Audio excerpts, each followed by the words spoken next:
Okay, so I'm going to attempt to go over this problem again a little bit slower in more detail. We do have a crate that has an applied force that is horizontal to the box, so it's not actually the force being applied directly up the ramp. There's going to be part of the force pushing up on the ramp as well as part of the force actually contributing to more friction, more gravity parts. So I would start by drawing a free body diagram to begin with. I know that I've got my coordinate axis like this, where these are the y and the x. So I do know that there is a part of gravity that's going to point in this direction and a part of gravity that's going to point in this direction. That amount here, we already know, we've done a lot of calculations with this, is the force of gravity multiplied by sine of the angle. We know that this part of the force here is the force of gravity cosine of the angle, and that's because the force of gravity points directly down with an angle here of 30 degrees. This is the adjacent side, so we end up with the cosine, and the part of the triangle here is the opposite side. We end up with the sine. That breaks down the gravity into its x, y components. We know that the normal force is always pointing directly perpendicular to the surface, and we've also got this applied force that we need to deal with. Now, the applied force is this way, and we need it to be in line with our coordinate system. This angle here is also 30 degrees, or 28 degrees, sorry. If you need to, you could work it out. I've already shown Lauren and Kerrigan how to get that angle, but you can assume that it's 28 degrees. So if the force applied is down in this direction, I want to find out the y component, which is pushing down, and the x component, which is actually pushing up the ramp. So if I look, the x component this time is actually adjacent, so that part is actually going to be the force applied cosine of theta, which is 28 degrees. The downward part of the applied force is actually going to be the sine component. So it does reverse from gravity. If you look at gravity, the downward part was actually the cosine and the x component was sine, but over here we have the x component of the applied force as cosine and the y component as the sine part. So overall, on my free body diagram, I have a downward force of gravity cosine 28. I've also got that little bit of the force applied sine 28. The upward, all I have is the normal force. Down the ramp, I've got the force of gravity cosine, force of gravity sine of theta from here. And up the ramp, I've got that applied force, Fa cosine of theta, and I've also got the force of friction in this case that I haven't added in yet. Okay, so in my entire x component, I have F net equal to the x component, and all of the forces in the x parts are a negative force of friction, a negative force applied cosine theta, and a positive Fg sine theta, assuming that down the ramp is positive, up the ramp is negative. In the y direction, I've got positive normal force, I've got negative the force applied sine 28, and I've also got a part of the gravity going down.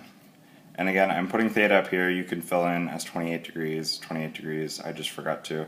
These are 28 and 28. And a reminder again, notice that sine and cosine are different for the force applied and the force of gravity part. If you go back to the original diagrams, you would see why. So I'm looking at the question and it says that the mass of the crate is 85 kilograms, going up the ramp 28 degrees, coefficient of static friction is 46 hundredths, and what they're looking for is what the applied force would need to be to keep it from sliding down the ramp. So if it's not sliding down the ramp, it's not moving, my overall net force should be 0 for each of the components. So since they are 0, I can actually work out parts of the force applied. So if I look at this part here, I know Fg, I know sine of the theta, I know my normal force. I can actually plug that in if I want to. So right now I'm just going to write out the normal force by rearranging this formula here. So I keep the normal force on this side as a positive. I'm just going to drop the positive. I add this component and add this component to both sides, meaning that the normal force is equal to force applied sine of 28 plus force of gravity cosine 28. So all I did here was added this whole thing and this whole thing to the other side, so that means the normal force is equal to that. Back in this equation here, I know also that the force of friction is equal to the static coefficient times the normal force. So what I'm going to do, I'm just going to slide this down. I'm going to rewrite this whole equation out again. Negative force friction minus force applied cosine, I'll put in the angle this time, 28 degrees, plus Fg sine of 28 degrees equals 0. So I just recopied that whole thing. But this time I'm going to substitute the force of friction for the coefficient times the normal force.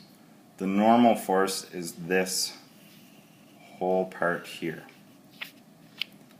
So if I want to write the force of friction, it's going to be 0.46, which is the coefficient, times the normal force, and the normal force I only know as this whole formula here. So that whole thing is going to be inserted into this part here.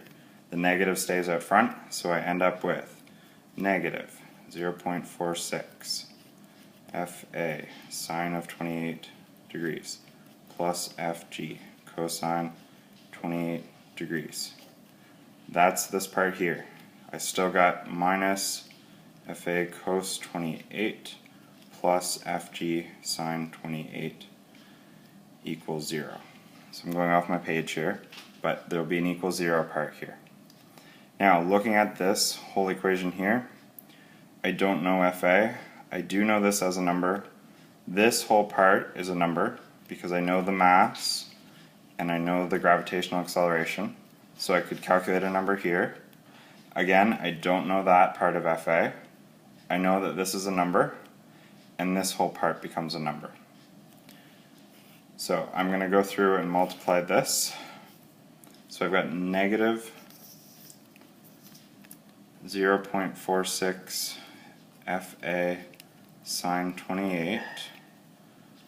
Going to multiply here again, so I end up with negative 0.46 Fg cosine 28 minus Fa cosine 28 plus Fg sine 28 equals 0.